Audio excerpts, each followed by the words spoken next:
Hace 800 años, el obispo de Burgos se quedó enamorado de la Catedral de Notre-Dame de París.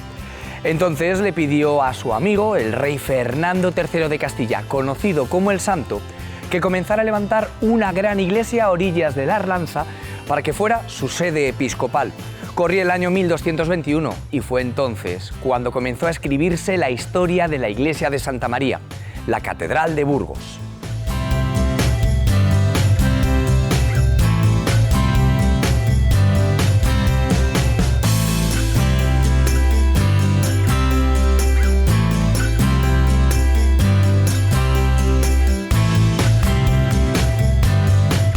Nos recuerda, ¿no?, la importancia de la cultura del esfuerzo, hablando de cultura, ¿no?, la cultura del esfuerzo, ¿no?, todas estas personas que trabajaron en la construcción, ¿no?, y que tuvieron ese empeño en construir un edificio tan bello. Soy Idoia, gerente de la Catedral de Burgos. Su principal función es la función evangelizadora, es un templo religioso. También tiene una función cultural, de transmisión también de la música, de la pintura, de la escultura, de todo lo relacionado con el arte. En el 2021 cumplimos 800 años, fecha importante y celebración importante para la catedral porque nos recuerda a los burgaleses y a la ciudadanía en general que tenemos la responsabilidad de cuidar este legado que nos dejaron nuestros antepasados como un bien que lo que busca es la transmisión de unos valores. Tratamos la catedral en 800 años, pero la piedra de la catedral es también patrimonio de la provincia de Burgos, por lo tanto no tiene 800 años, tiene muchos más años. Recordando también las palabras del Papa, el hacernos conscientes de que esto que hoy está transformado en un monumento también viene de la naturaleza. Somos parte de un todo, ¿eh? Entonces yo creo que esto es importante el recordarlo y yo creo que esto es lo que simboliza la catedral.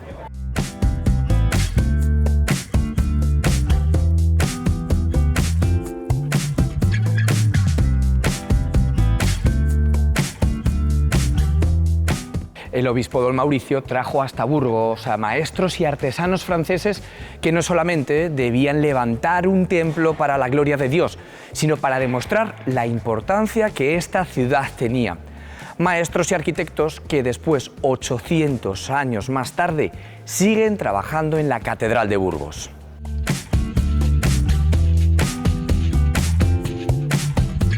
No se me olvida la primera vez que subí por el exterior, por los andamios que teníamos montados, hasta arriba del todo. Se me quedó grabado. Unas sensaciones indescriptibles, indescriptibles. Soy Álvaro Miguel, soy el encargado de mantenimiento de la Catedral de Burgos. Llevo trabajando en la restauración pues alrededor de 25 o 30 años y cuando ya me quedé aquí de una forma continua, pues para mí es una estabilidad laboral. Y en un sitio en el que más te gusta trabajar, en un sitio en el que quieres, para mí fue realmente pues, una suerte y algo maravilloso. La Catedral de Burgos siempre sorprende. Por muy bien que la conozcas, siempre sorprende. Siempre hay alguna cosa que te enteras que no sabías. Una catedral siempre tiene que tener andamios. Quiere decir que siempre tiene actividad, porque siempre se va a estar degradando.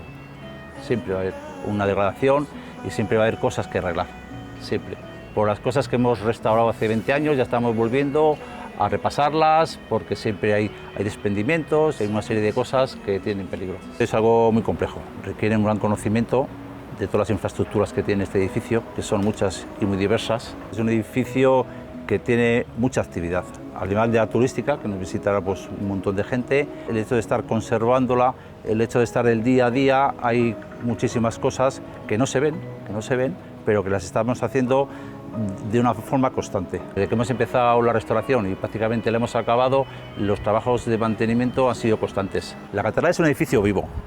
En los últimos 25 años lo hemos cambiado físicamente, externamente e interiormente hemos cambiado por completo. La restauración de la Catedral de Burgos es algo bastante especial porque se empezó sin el plan director, se llegó a hacer el plan director y prácticamente lo hemos acabado. Hemos hecho todos los trabajos que había. Un proyecto de tantos años, conseguir el dinero, conseguir acabarlo, la verdad es que es una excepción.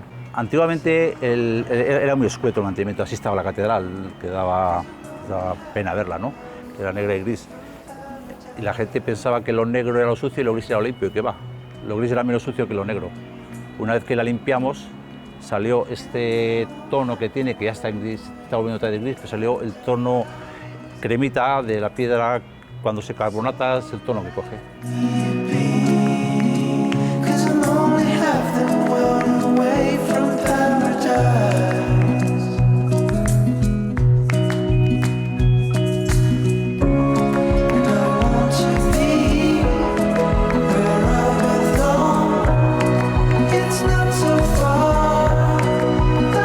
La Catedral de Burgos tardó en construirse tan solo 39 años, un récord de tiempo y un hito, más si se tiene en cuenta que este templo no solamente ha sobrevivido a 800 años, sino también a idas y venidas de la historia, como por ejemplo guerras, invasiones e incluso una explosión que destruyó por completo el castillo de la ciudad, que se encuentra a tan solo 200 metros de este punto.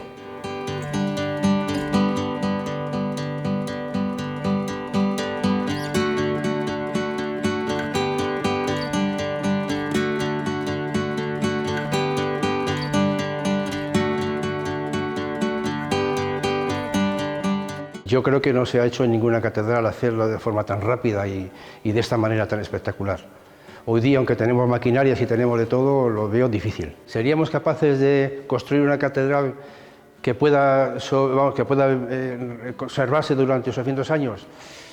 Es muy complicado. Yo creo que la gente que construyó esto prácticamente vivía aquí y lo observas por pequeños detalles que hay en distintas zonas de la catedral, como puedan ser arquivoltas, como puedan ser esculturas y tal, y eso es para gente que vivía aquí y tenía esa sensibilidad para hacer esas cosas. Hoy día estamos un poquito más alejados. No tenemos hoy día no sé, la mano de obra que había antiguamente, donde tanto los profesionales aprendían el oficio de sus maestros y tal. Entonces, canteros, escultores y tal, que hagan este tipo de cosas es complicado. Existe lo que se llama la conservación preventiva, la conservación curativa y la restauración. En principio, la labor del aparejador y restaurador es un poquito controlar todos esos procesos. Una buena restauración no depende del objeto que estés restaurando, sino de la misma restauración que tú dices que es. ¿Cuál debe ser? Debe tener una mínima intervención, si es posible. Cuando tú intervengas, todos los materiales que tú utilices tienen que ser reversibles para posibilitar posibles intervenciones y tienen que respetar siempre el valor estético y histórico de la obra. Esa es una buena restauración. La labor fundamental es lo que es la conservación preventiva. ¿La conservación preventiva en qué consiste? En una metodología para prevenir futuros riesgos, como puede ser un incendio, puede ser el robo, puede ser, yo que sé, un acto vandálico, y luego elementos ambientales que puedan ser perjudiciales, como puede ser la contaminación, como puede ser la luz, como puede ser un incendio, etc. Nos encontramos en el claustro alto. ¿Por qué es especial? Porque tiene una serie de policromías originales del siglo XIV. Entonces, el conservar estas policromías, el restaurarlas y volverlas a recuperar, hacerlas más visibles, es muy importante. Tienes que tener mucho respeto con lo que tienes delante y, sobre todo, pues sí, en principio te impresiona. Luego ya te vas habituando y te vas concentrando en las labores que tienes que hacer.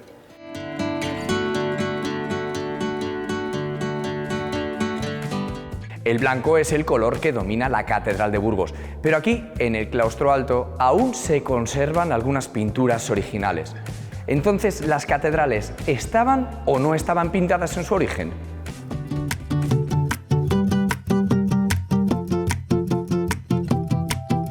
La mayoría de las iglesias, si no se pintaban, por lo menos sí que se enlucían, porque hay una diferencia. Una cosa es que el muro se dejara visto, que casi nunca se dejaba, es decir, los muros se enlucían, y otra cosa es que luego se policromaba.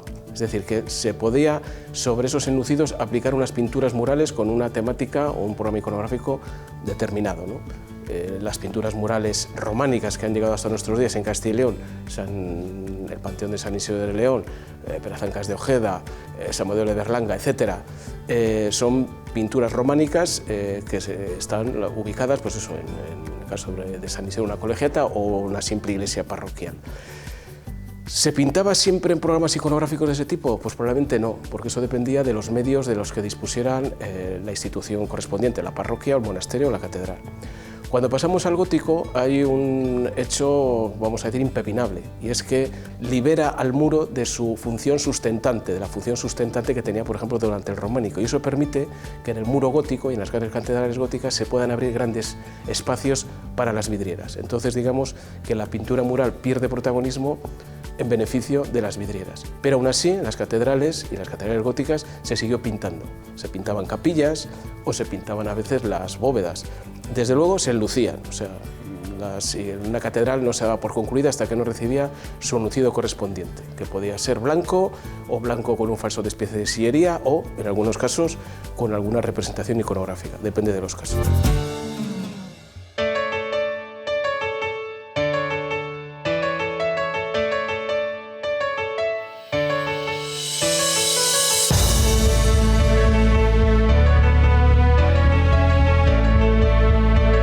Estamos en la capilla de Santa Bárbara, del claustro de la Catedral Vieja de Salamanca, que es una capilla que se construye en el siglo XIV, tiene muchísima importancia para el desarrollo de la universidad que se funda aquí en el claustro de la catedral. En el siglo XVI se modificó mucho, es cuando se colocan todos estos estalos para el asiento de los profesores y cuando se coloca el retablo alusivo a la vida de Santa Bárbara comparada con la Pasión de Cristo. Cubre el otro, que era del siglo XIV y que solamente mostraba escenas plenas de la vida de la santa. Había ya ciertas noticias de que había algún resto de pintura, pero hasta que no se desmontó el retablo no se supo cuál era la importancia de ese hallazgo, que se conservaba por completo el discurso de la vida de Santa Bárbara en pintura del siglo XIV. Uno de los grandes secretos, efectivamente, que tenía la Catedral de Salamanca era que se conservaban estas pinturas murales detrás del retablo. A lo mejor pues queda todavía algún secreto por contar. Como no se preveía que eso estaba ahí, pues se buscó una solución y la solución fue colocar el retablo en una estructura móvil para de esta forma conservar el retablo del siglo XVI en el sitio para el que fue hecho y también poder contemplar las pinturas del siglo XIV en su lugar original. La menor intervención posible y mantener los elementos en el lugar para el que fueron hechos. En esta capilla es donde se cuenta que los estudiantes pasaban la noche previa a su examen final, ¿no? Pues sentados en un sitial tal como ese, con los pies junto a los pies del obispo Juan de Lucero, y pasaban esa noche previa al día siguiente, en donde los profesores se sentarían en estos otros asientos corridos para hacer el examen, que era un examen oral. Si aprobaban el examen, pues saldrían por la puerta principal de la Catedral Vieja y habría pues unos grandes fastos de celebración, y si suspendían, pues saldrían por la puerta pequeñita, casi de forma vergonzante, que hay en el claustro, que se conoce como la Puerta de los Carros.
La piel de la Catedral de Burgos está compuesta por una roca fuerte y blanca que se extraía a tan solo 20 kilómetros de aquí, en Ontoria de la Cantera.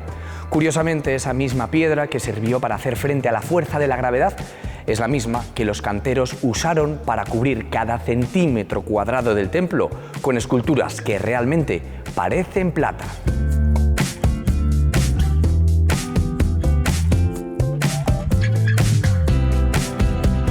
La Catedral de Burgos es impactante para cualquier cantero, para cualquier escultor bueno, para cualquiera que se dedique a esto. Es un escenario pues magnífico, ¿no?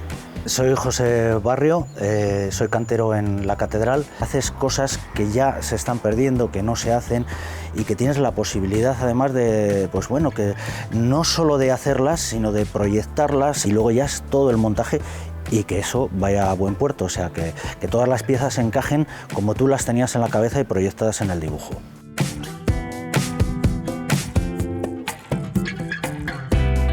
La piedra de Hontoria es la piedra más utilizada en Burgos.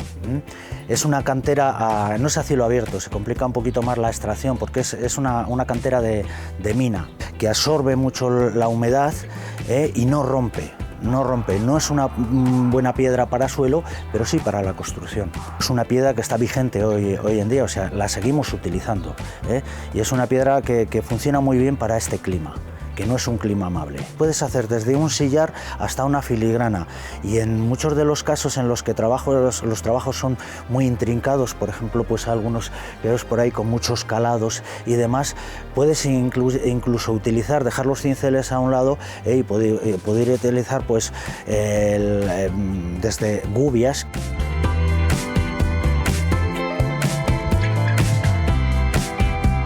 La labor básica que hacemos es de mantenimiento ahora mismo, porque bueno, la Catedral de Burgos está prácticamente restaurada, pero sigue teniendo pues, periódicas intervenciones, ¿no? Pues desde un pináculo o de un sillar, que es algo como más simple, pero que también tiene su importancia, o una cosa tan humilde como puedan ser el rejuntado.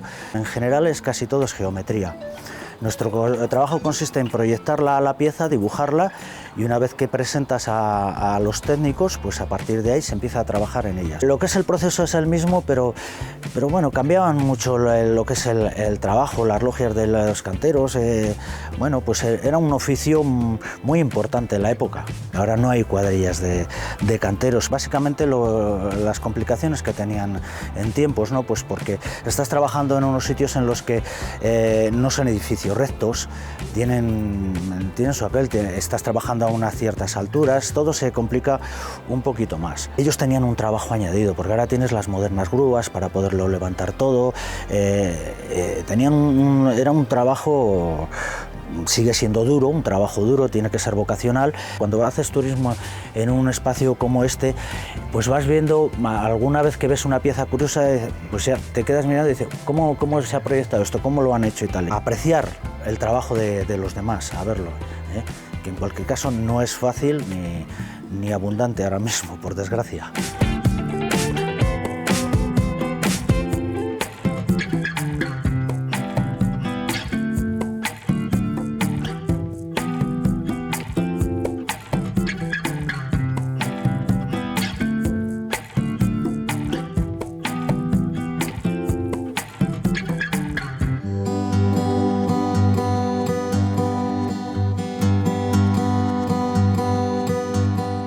El archivo catedralicio es el conjunto de todos los documentos y todos los libros que se recogen aquí ahora mismo en esta sala. Estamos el archivero anterior, que lleva muchísimos años, ¿no? Y que lo agradezco muchísimo que siga conmigo porque yo estoy pues, recién nombrado y así pues, me va enseñando todas las cosas.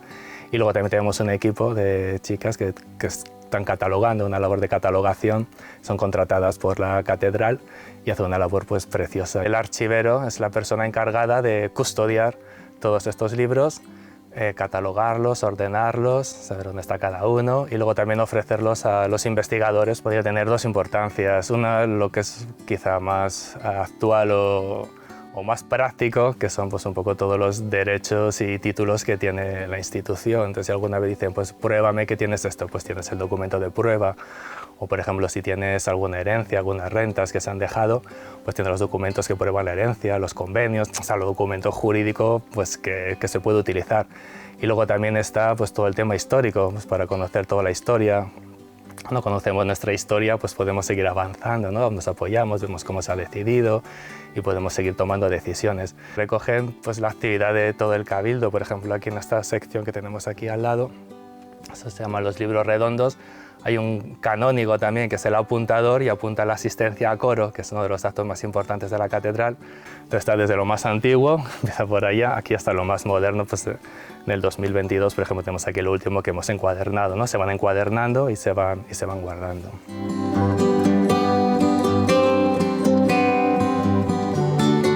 Luego están las reuniones del Cabildo, donde se toman las decisiones de la marcha de la catedral y las cosas más importantes, que son las actas capitulares. Entonces hay una sección un poquito más allá, están recogidas todas las actas capitulares. Hay un secretario que los escribe a mano y se van guardando ahí. Cuando vas catalogando y ordenando todos los documentos, pues vas viendo todo lo que ha pasado y dices, oh, madre mía, nosotros que pensamos que hemos hecho una cosa importante y fíjate aquí lo de que hicieron o lo que decidieron.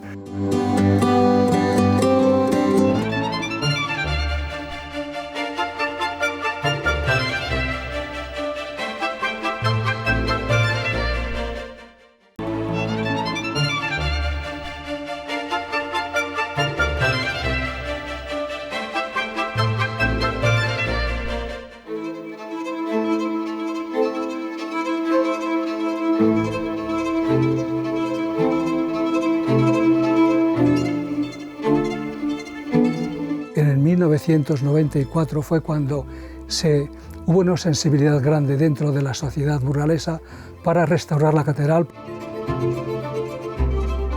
Nos dimos cuenta de que para hacer una buena restauración de un edificio había que conocer pues, la historia. Esos datos estaban concretamente dentro del archivo de la catedral. Es un reto para el archivero el ir desentrañando efectivamente cuál es el contenido, cuál es la historia que contienen, cuál es lo que te puede hacer conocer cómo fue la catedral, cómo fue desarrollándose la catedral, las relaciones de la catedral con los distintos estamentos de la sociedad. Entonces formamos un equipo de 6 personas para ir catalogando documento por documento. Llevamos catalogados 250.000 documentos, catalogados un resumen de esos documentos y colgados en internet, pero faltan todavía muchísimos más documentos por catalogar. Se han ido acumulando a lo largo de los más de 1000 años que tiene documentación la catedral.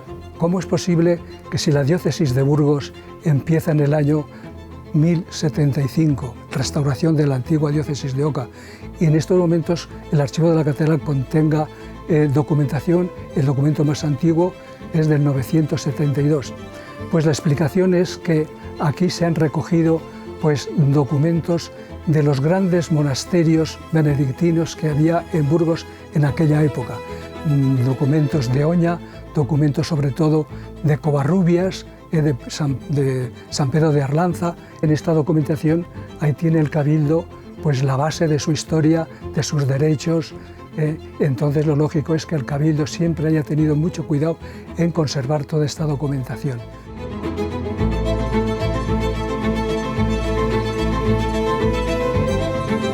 La de Burgos es la única catedral declarada Patrimonio de la Humanidad de manera independiente. Una de sus señas de identidad son los 19 ciclos de vidrieras que permiten que la luz entre a su interior. Alguna de ellas con casi 800 años de historia.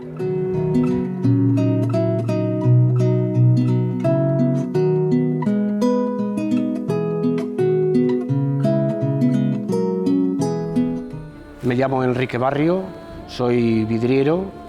Trabajo en la Catedral de Burgos desde hace muchos años y además he tenido el gran privilegio de restaurar vidrieras en otras catedrales de España. Retos en cuanto al concepto, en cuanto a cómo te tienes que plegar y acomodar al estilo del edificio, tal vez a pequeños restos de vidriera original que quedaran o a completar un programa iconográfico que tienes que terminar. Una vidriera es una forma de pintura en la que no solo manejas los colores de los vidrios y la calidad de las grisallas, sino que se emplea la luz, porque el vidriero no hace otra cosa que regular la iluminación del interior, que está a tanta distancia y que luego te das cuenta que son enormes. Las vidrieras de la Catedral de Burgos son importantes para el edificio, no solamente por el contenido y la forma de tamizar y de modular la luz, sino también desde un aspecto técnico, porque podemos encontrar ejemplos de gran calidad artística de toda la evolución de la vidriera española sin salir del edificio. La Catedral de Burgos conserva vidrieras del ciclo original. Conservamos la rosa del Sarmental, la rosa de Astía al Sur, que es una de los rosetones mejor conservados de España del siglo XIII.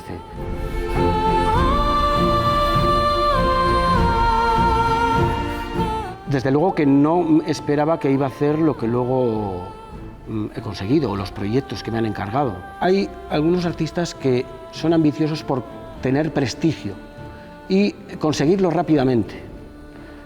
Y hay otro tipo de artistas que están centrados en aprender, en hacer cada día mejores obras y en aprender y dominar su oficio.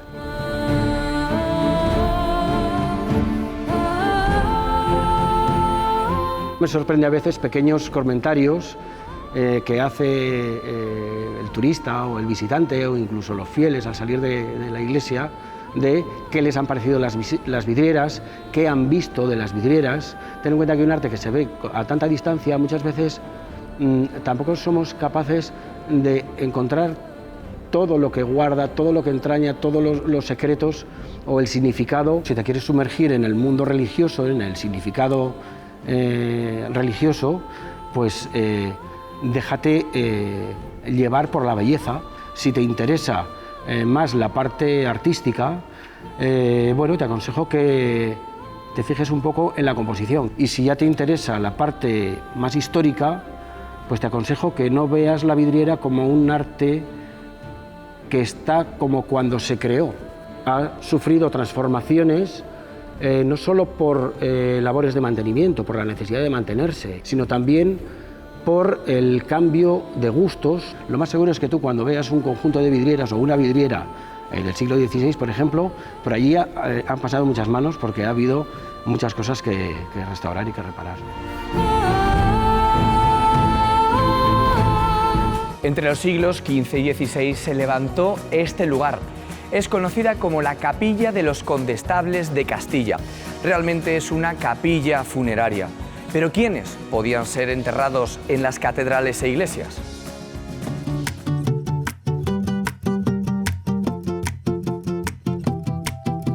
Podemos empezar por una preferencia. Estos nobles y reyes pagaban por esas capillas fundamentalmente porque entendían que el templo era el lugar más indicado para obtener esos beneficios espirituales que les permitiera la salvación del alma, ¿no? Hablamos de cuestiones espirituales o religiosas, pero luego estaba la plasmación del poder. El pagar estas capillas que nosotros observamos en las iglesias, que disponen de una ordenación, nos hablan fundamentalmente de una jerarquización de los espacios que viene vinculada con el dinero que tenían. La capilla más suntuosa, que tuviera un mayor nivel artístico, denotaba que la familia enterrada o el difunto enterrado pues tenía un gran nivel económico.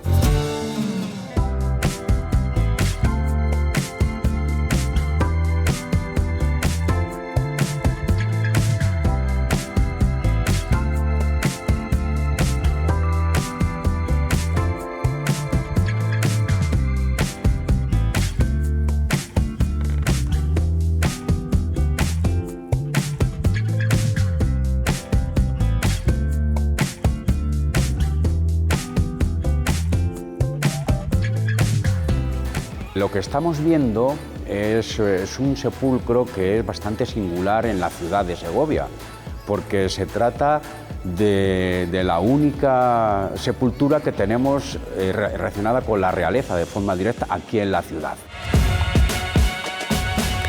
Se trata de don Pedro Enríquez de Castilla, que falleció en el Alcázar de Segovia el 22 de julio del año 1366. Era hijo de Enrique II del Castilla, que realmente con él se inicia la dinastía de los Trastámara aquí en Castilla. Ahora están aquí, pero inicialmente fueron enterrados en el coro de la antigua catedral, que en ese momento estaba situada frente al Alcázar, la catedral. Cuando se hizo la catedral nueva se trasladaron algunas cosas y una de ellas que estaban fueron los restos del ahora ya conocido como el infante don Pedro. Lo que es el balustre es del siglo XVI, dice aquí yace el infante don Pedro, hijo del señor rey don Enrique II y era 1404, año 1366. O sea, que marca un poco las dos formas de contar el tiempo que había en ese momento, ¿no? Lo que era la era hispánica y luego ya lo que era el año de la era cristiana, ¿no? Una diferencia de 38 años.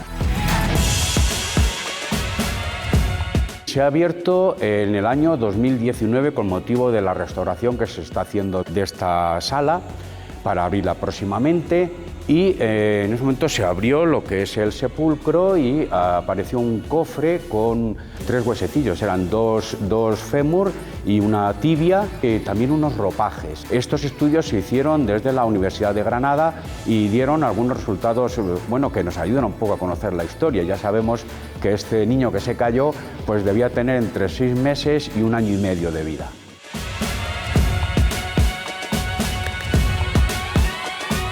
Ahí la historia, lo que hemos contado, lo que hay también es una leyenda, ¿no? La leyenda dice que estando este niño en el alcázar, al cuidado de un ama, pues desde una de las ventanas, en un descuido de ella, se cayó y se mató. Y que se sigue contando la leyenda que esta ama, temerosa bien de lo que pudiera sucederle o bien por el dolor que había sufrido por la muerte de este niño, pues se lanzó detrás de él.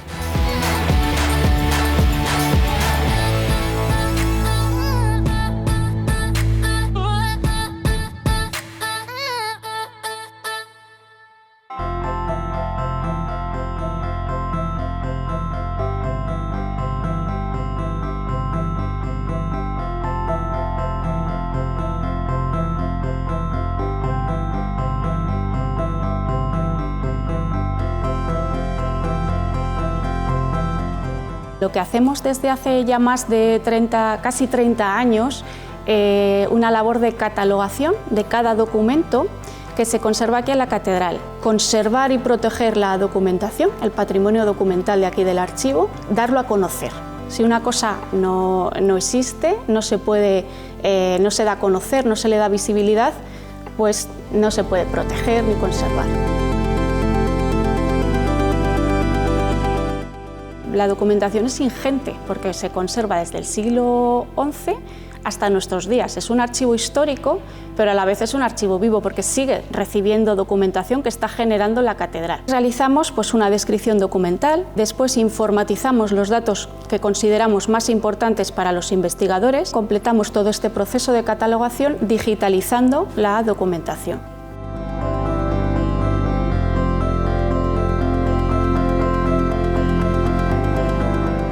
Nuestro reto es el de reorganizar completamente otra vez el archivo. Ha habido momentos en los que ha sido necesario el reorganizar el archivo. En el 1770 el Cabildo contrata a Lorenzo del Cueto, un escritor de letras antiguas, archivero del momento, y se dedica a organizar el archivo de la catedral que en ese momento se halla en un estado lamentable. Contrata escribanos, contrata amanuenses. En un periodo en Burgos en el que hubo un invierno terriblemente frío, con lo cual 2 de los amanuenses murieron de neumonía, realizan la labor que nos ha llegado hasta el día de hoy con los índices del archivo del siglo XVIII.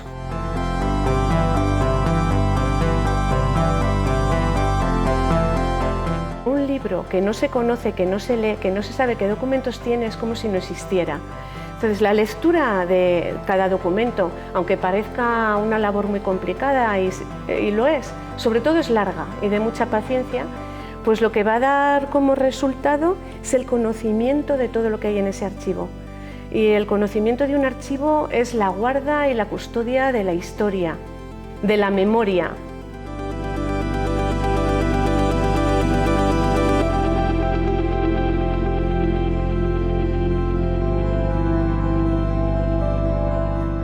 Leemos esto pues, por 2 cosas, porque hemos estudiado y por la experiencia. Hace falta pues, saber paleografía, que eso lo tenemos todos, cualquiera puede estudiarlo, y luego a la hora de comprenderlo o de hacer una explicación de un conjunto, pues hace falta la experiencia de años y años. Cada escribano tiene un tipo de letra, como hoy en día nosotros.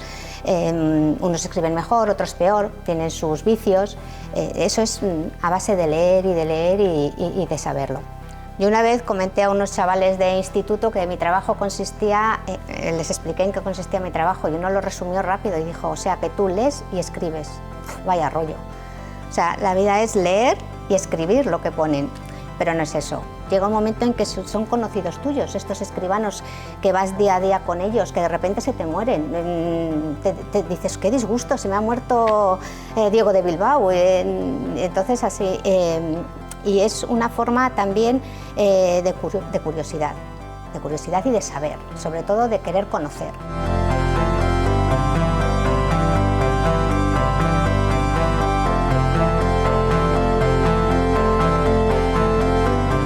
Las dimensiones de la Catedral de Burgos son colosales. Ocupa una superficie equivalente a 2 campos de fútbol.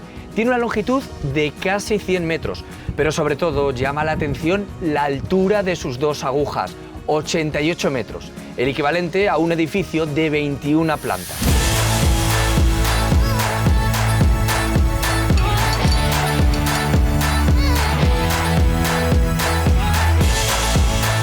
Trabajo en otras catedrales, como la Catedral de Las Palmas, la Catedral de Osma, llevamos lo del monasterio del Escorial, parte de patrimonio, pero trabajar en la Catedral de Burgos, lógicamente, pues para mí me ensalza mucho más. Yo subo a la Catedral de Burgos y automáticamente me transporto al siglo XII, siglo XIII. Solo tenéis que dar una vuelta por aquí arriba y lo veis. Y me diréis, tienes razón, me llamo Antonio Cano. Y en estos momentos me encargo del mantenimiento de las campanas de la catedral. En una torre tenemos 8 campanas y aquí tenemos 4 campanas grandes. Luego tenemos 3 campanas, la más fabulosa de toda España, que está arriba del todo, que es la campana que tocaba las horas del Papamoscas en el exterior. Una campana gótica del 1300 y pico. Ninguna iglesia son parecidas a estas, ninguna. Son auténticas de la catedral. Podemos decir que son campanas de la Catedral de Burgos. De hecho, hay un refrán que dice que el mejor cordero que se come en el mundo es el que oye las campanas de la Catedral de Burgos. A una campana de verdad no hay nada. Y a la alegría que da una campana de volteo tampoco hay nada. Lo podemos simular todo, pero siempre sale un sonido electrónico, un sonido de altavoces. No se puede comparar con una campana de verdad.